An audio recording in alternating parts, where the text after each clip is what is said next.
So let's take a look at applications of Taylor polynomials, specifically Lagrange error and Taylor's inequality, which are both the exact same thing.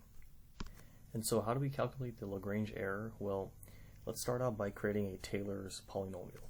So obviously the Taylor polynomial for a certain degree n is going to be approximately equal to f of a plus f prime of a times x minus a plus f double prime of a times x minus a squared over 2 factorial plus f triple prime of a times x minus a cubed over 3 factorial and so forth. And a obviously is the center value. And so now the next term is going to be known as the remainder, or in other words the error, which is how we calculate the error bound. So the way you calculate the error or the remainder is that r sub n of x is going to be less than or equal to m times the absolute value of x minus a to the n plus 1 power over n plus 1 factorial. And so m is also known as the n plus 1 derivative of f of some value z. And so if I substitute that into the inequality, then the remainder, and so the absolute value of the remainder is going to be less than or equal to the absolute value of m, which is the n plus 1 derivative of z, some value z, times the absolute value of x minus a to the n plus 1 power over n plus 1 factorial. And so let's clarify what each of these terms mean. So x is obviously the given x value. So if we were trying to approximate ln of 1.2, then 1.2 would be the x value. Now the a value is obviously just going to be the center. Now the z value is going to be a value in between x and a. So z is going to be some value between x and a. And all we're trying to do here, and the reason why it's called m, is because we're trying to maximize that value in order to find the maximum possible error. So we need to pick a value z in between x and a that gives us the maximum possible value. And then n is just going to be the degree. So right here, this term is going to be the second degree because it's to the second power, or it's also the second degree because we take the second derivative. The next term is going to be the third degree, and so forth. And so the reason why we have the absolute value is because the remainder is always going to be positive. So for number 1, we have to create a second degree Taylor polynomial for f of x is the square root of x, centered at the value a equals 4. If this polynomial is used to approximate f of 4.2, then what is the accuracy of the approximation? Or in other words, what is the Lagrange error? So first, let's just start off by creating a second degree Taylor polynomial.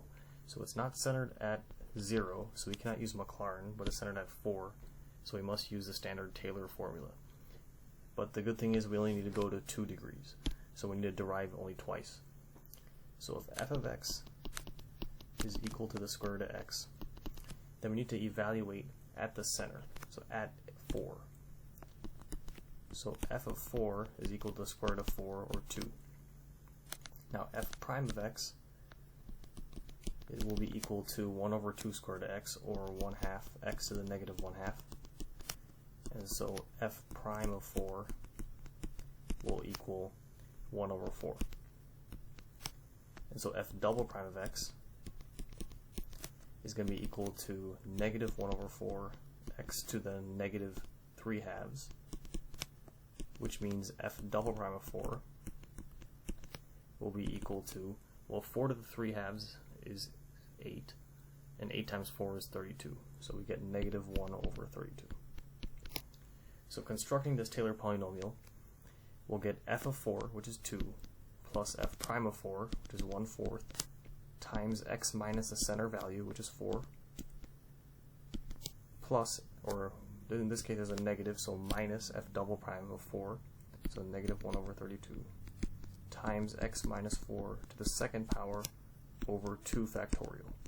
So to simplify, we'll get 2 plus x minus 4 over 4 minus x minus 4 squared over 32 times 2, or 64. So that is the Taylor polynomial approximation of f equals the square root of x to the second degree. So I'll write t2 of x. And so now remember, the next term is going to be the remainder, the second degree remainder. Since we're trying to create a second degree polynomial, so the next term is going to be the second degree remainder.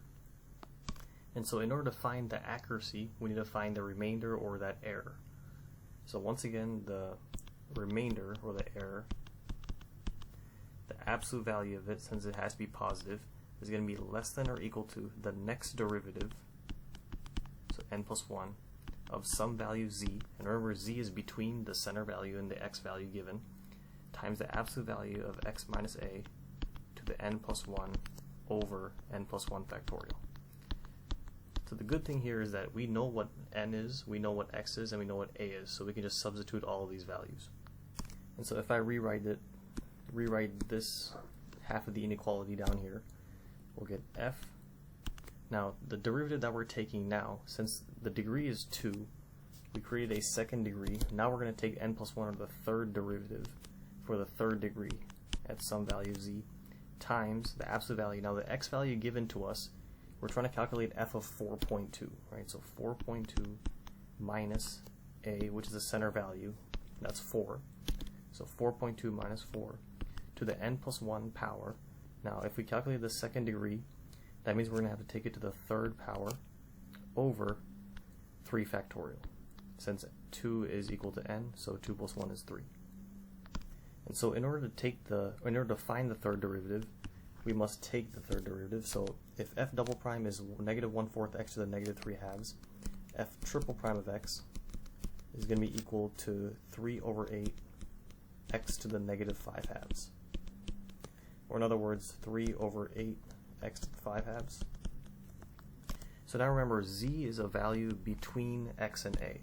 So if a is going to be 4, z is going to be between 4 and the x value 4.2. So we need to pick some value for z that will maximize the third derivative's y value. So notice the x value is on the denominator, so the smaller the x value on the denominator, the larger the fraction as a whole. So we need to pick the lowest x value, 4. So if we plug in 4, we get 3 over 8 times 4 to the 5 halves. And if we put that as a fraction, that'll give us 3 over 256. And so that is the value we want to sub in for the third derivative of f of z, since we picked our z value to be 4. So now if I were to sub in 3 over 256 for the third derivative of f of z, we'll get 3 over 256 times 4.2 minus 4 is 0.2, and the absolute value is obviously still 0.2. So we get 0.2 to the third power over 3 factorial. And so when you plug this into your calculator, you should get around 0.003. So this tells us that the accuracy of the approximation is within 0.003 of the real value. So now for number 2, create a third degree Taylor polynomial for f of x equals x to the 2/3 power, centered at a equals 1. If this polynomial is used to approximate f of 1.2, then what is the accuracy of the approximation? So once again, we're going to create the Taylor polynomial first. So f of x is equal to x to the 2/3. And so we're going to evaluate at the center of a equals 1. So f of 1 is still going to be 1.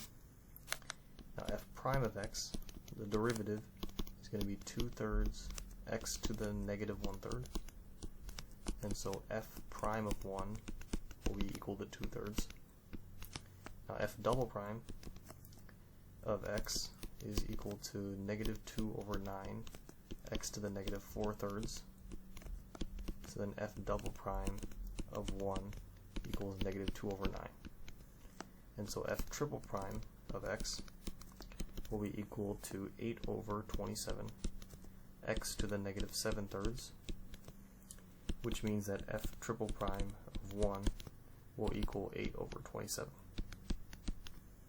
So now creating the Taylor polynomial here, we need f of a, so f of 1 is 1, plus f prime of a, which is 2/3, times x minus the center, which is 1, plus f double prime, which is negative 2/9. So I'll move that negative out front, so minus 2/9 times x minus the center squared over 2 factorial. Now plus f triple prime, which is 8/27 times x minus 1 cubed over 3 factorial. And so that is the third degree Taylor polynomial. Now, if we want to calculate the accuracy, remember the next term is going to be the remainder or the error of the third degree. Since we calculated the third degree, the next one is going to be the remainder of the third degree. And so in order to find that third degree remainder here, the absolute value of the remainder or the error is going to be less than or equal to the absolute value of the next derivative. So if we pick the third degree, then we go to the fourth derivative of some value z times the absolute value of x minus a to the fourth power over 4 factorial. So let's go ahead and find the fourth derivative. The fourth derivative is going to be equal to negative 56 over 27 times 3, 81 x to the negative 10/3. And so remember, z is going to be in between the x value, which is 1.2, and the a value, which is 1. So it's going to be in between 1 and 1.2. And so remember, we need to pick the z value that will give us the biggest value, or the biggest y value of the fourth derivative. So since, if I rewrite this here, we get negative 56 over 81 x to the 10/3. Since x is in the denominator, the smaller the x value, the larger the fraction. So we'll pick the smallest z value. So 1, which means if I plug in 1 for x, we'll get negative 56 over 81. But since we're taking the absolute value, we're going to make this positive. And so it's going to be 56, positive 56 over 81. So if I plug in all my values, we'll get the fourth derivative of f at a certain value of z. The value of that is 56 over 81, as we picked 1 for our z value. So 56 over 81 times the absolute value. Now x is going to be 1.2. That's the value that's given to us that we're trying to approximate. And then minus the a value, which is 1. So 1.2 minus 1 is obviously 0.2. And the absolute value of 0.2 is just 0.2. And we're going to take it to the fourth power over 4 factorial. And so when you plug this into your calculator, you should get a value of around 4.6 times 10 to the negative 5th. So that is the accuracy of the approximation. It is within 4.6 times 10 to the negative 5th from the real value.